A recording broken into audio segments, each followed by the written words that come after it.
दोस्तों नमस्ते।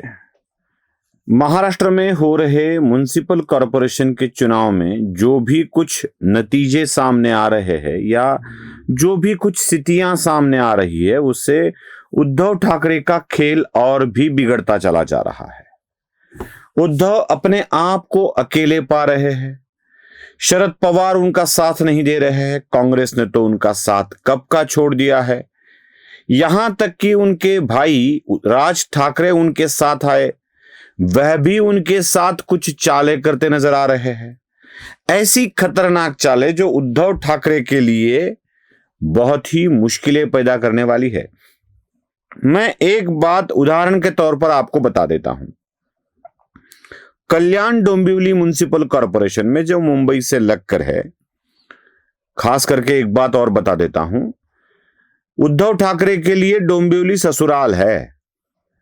उद्धव ठाकरे की पत्नी जिस पाटणकर परिवार से आती है वह डोंबिवली वाला परिवार है। तो उद्धव के ससुराल में ही उद्धव ठाकरे के लिए इतनी मुश्किलें पैदा हो रही है कि वहां की शिवसेना ही समझ नहीं पा रही है कि अपने साथ क्या हो रहा है।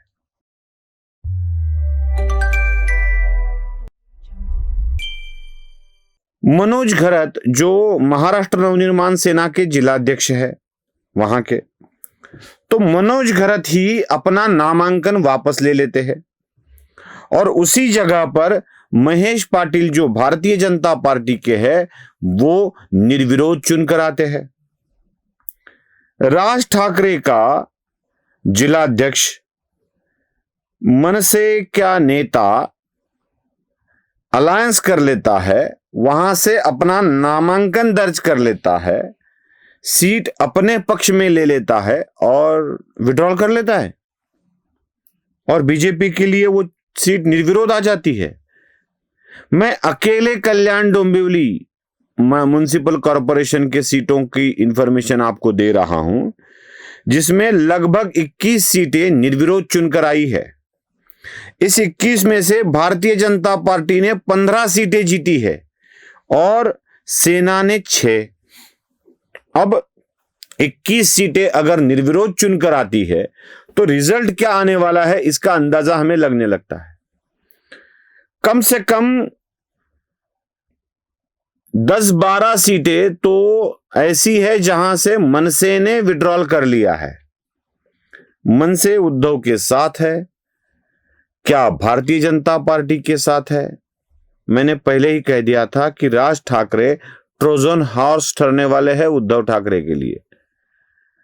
अपने ही पेट में शत्रुओं को छिपाकर लेके आने वाले घोड़े की प्रतिमा अब उन्हीं के खेमे में घुसकर उद्ध्वस्त करने वाली है उद्धव के खेमे को। यही बात समझ लेनी चाहिए। राज ठाकरे हर जगह उद्धव को मात दे रहे हैं। मैं ठाणे की आपको बात बता रहा हूं। ठाणे में राज ठाकरे के नेता अविनाश जाधव अनशन पर बैठे हैं।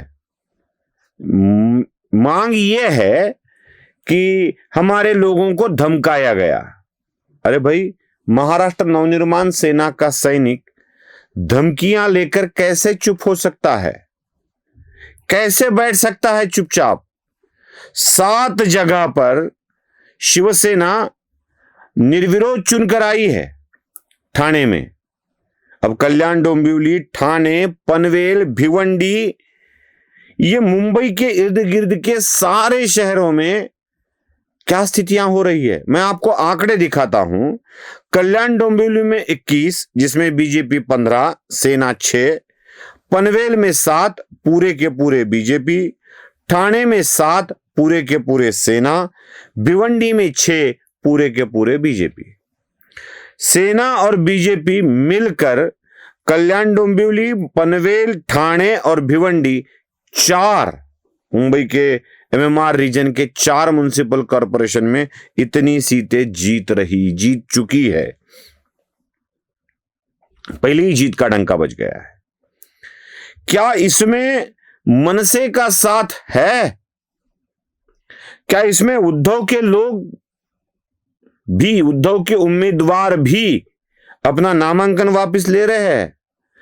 दो ही चीजें हो सकती है, उद्धव के साथ मनसे की अलायंस है, या तो उद्धव के लोग वापस लेंगे या मनसे के लोग वापस लेंगे, तभी तो निर्विरोध हो सकता है ना।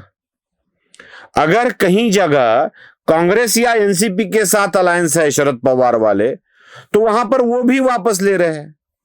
मतलब साफ है कि उद्धव के साथ जो भी कोई आ रहा है वह दिल से उद्धव के साथ नहीं है, दिल से नहीं, यहां तक कि उद्धव के पार्टी के लोग भी उनके साथ नहीं है। अब जब नगाड़ा बज रहा है तो उद्धव के सेनानी किस तरह से उद्धव को छोड़कर जा रहे हैं यह आपको समझ में आ रहा होगा। इन सारी बातों के पीछे क्या कारण हो सकता है? ऐसा कोई तो कारण होगा। ठीक है, उद्धव के अपने घर में मुंबई में कुछ हो रहा है, ससुराल में हो रहा है, ठाणे जो शिवसेना का गढ़ माना जाता था वहां भी हो रहा है। कोई तो कारण होगा, कोई तो कारण होगा कि मनसे भी साथ छोड़ रही है, अपने भी साथ छोड़ रहे, कोई तो कारण होगा। और कारण यह है कि उद्धव के पार्टी का कोई भविष्य नहीं है, यह सबको पता चल रहा है। और क्यों नहीं है? इसका एक महत्वपूर्ण कारण है दोस्तों, उद्धव लगभग सभी बड़े प्रोजेक्ट्स को विरोध करते आए हैं। मुंबई के कोस्टल रोड कर नहीं पाए, जब हुआ तो मैंने किया कहने लगे। जब भी कोई बड़ा प्रोजेक्ट मुंबई में आता है तो उद्धव उसका विरोध करते हैं, जैसे धारावी वाला मामला हो उसका विरोध करते हैं। और ऐसे बड़े बड़े प्रोजेक्ट्स में जब विरोध के कारण डिले होता है, तो ऐसे ही प्रोजेक्ट मेट्रो में विरोध कर दिया था, तो ऐसे प्रकल्पों के ना होने से लोगों का क्षोभ बढ़ने लगता है, इन्वेस्टर्स की बहुत ही कठिनाइयां उनको आने लगती है, और ऐसे में उनके हित संबंधियों को वो सूचना दे देते हैं कि इनके साथ न जाए। और यही उद्धव के साथ हो रहा है। उद्धव का अब कोई भी नहीं बचा है, राज भी उद्धव का साथ छोड़कर जा रहे हैं, और तभी इतनी सारी जगह पर महायुति निर्विरोध चुनकर आ रही है। समझ रहे हैं ना आप? अब तो उद्धव का पार्टी का सफाया लगभग तय है। नमस्ते। स्वधर्म जागृतीचा विधायक बुरुज, NLighter News।